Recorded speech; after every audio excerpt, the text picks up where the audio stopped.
pineapple reserve here in Kuala Lumpur. You can see my mom's hands back there taking pictures. I'll give you a view of all the trees. It's kind of like an oasis. That's my daughter. Say, hey, daughter. It's like an oasis in the middle of the city, actually.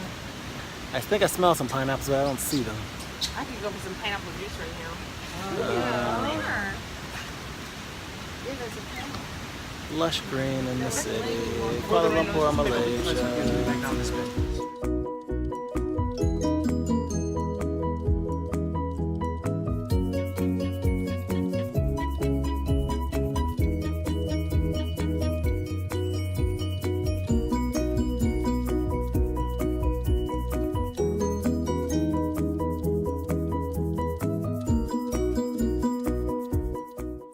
So this is the first floor of the Islamic Arts Museum in Malaysia, and the Arts Museum is really phenomenal for multiple reasons. First of all, you can just see the architecture is phenomenal.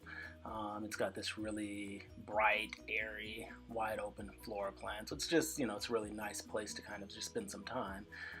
But also what makes it so remarkable is the fact that it kind of showcases Islamic art from all parts of the Islamic world, and it showcases things new and old, things classic and contemporary.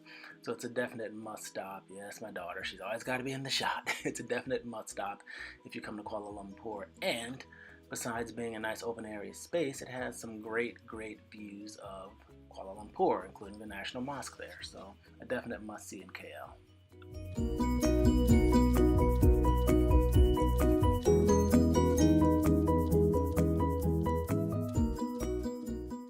So our next stop was the city of Putrajaya in Malaysia.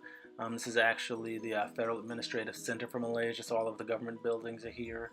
The city has really gotten built up, and it's really nice and green. I don't remember it being like this when I was here last.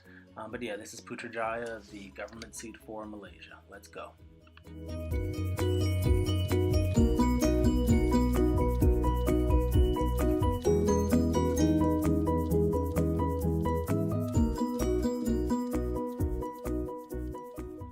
As we were driving in, our driver told us that the Malaysian government actually moved the seat of government from Kuala Lumpur, which is the capital, to here at Putrajaya. He said about 10-15 years ago. I think it was probably like in 1999 or 2000, so getting close to 20 years ago. That's he told me the Prime Minister's residence, but I can't imagine all of that is the residence, so I'm guessing that's probably where the Prime Minister also transacts business. But as we drove in, I was just telling my wife and sister-in-law how much I feel like Putrajaya has changed since we were here last. It's super clean and modern, which it was at the time, but it just feels very futuristic now. So.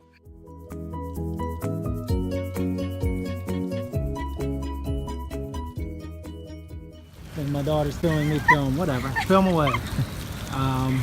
There's a really cool looking bridge here that you can kind of see. I'm gonna pan in a bit. I like that bridge. And then the coup de grace, the pink mosque. Some people call it floating mosque because in certain views it's on the water. It looks like that's floating. There's my sister-in-law and my daughter fighting about Instagram shots. Anyway, there you go. You can see the pink mosque. Yeah, I'm trying to. Cool. What am I supposed to help you with? So this is part 2 of Putrajaya. Gorgeous, absolutely gorgeous.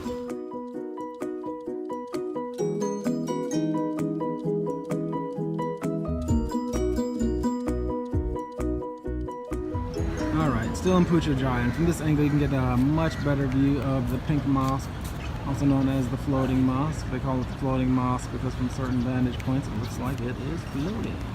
You can kind of see over here, this is the water. So when you're looking at it from the other side of the water, it looks like it's floating. I promise you I've actually seen it like that, I'm not lying. Anyway, here it is, floating mosque, pink mosque, Putrajaya.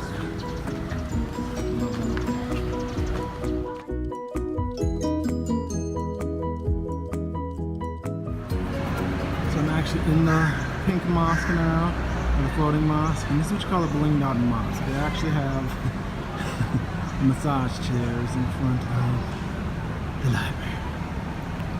So we're in the pink mosque now. I'm actually about to go meet my family and pray. Oh, looks like they gave my family some cover-ups. They all look like monks or something, I don't know.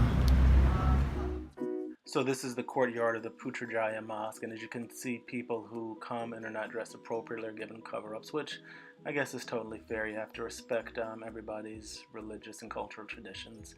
I don't know why I keep saying this, but it just totally reminds me of Hogwarts. Maybe it's just me, but that's what I see when I see these people. All right, that's it. My funny moment from Putrajaya.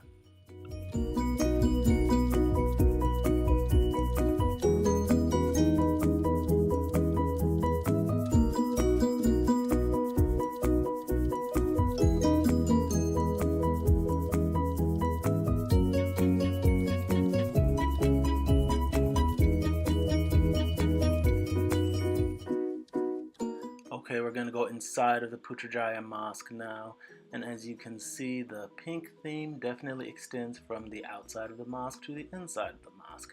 Everything is literally pink from floor to ceiling, or ceiling to floor, depending on how you want to look at it. Sorry, I don't want to make you guys dizzy, but we're going to look up, because I think the real phenomenal features of the mosque are up. If you see the pillars and the posts and the dome are all different shades of pink. So yeah, the theme literally extends from top to bottom.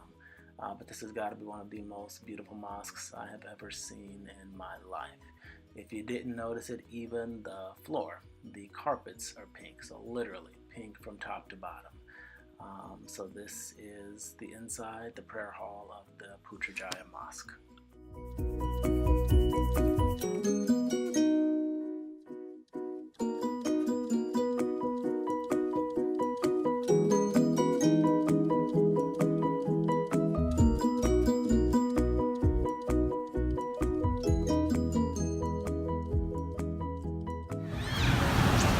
Now at Petronas Park, which, as you can probably guess, is named after the Petronas Towers, which is right behind me. I'm just going to get a little bit further back so I can give you a good view of the Petronas Towers, the two very famous twin towers here in Kuala Lumpur. Alright, let's take a peek, so we got a decent view here.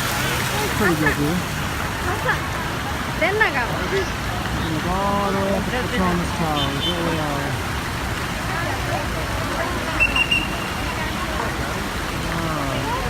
Going down again. So those are Kuala Lumpur's famous Petronas Towers. And Petronas Park is taking right here.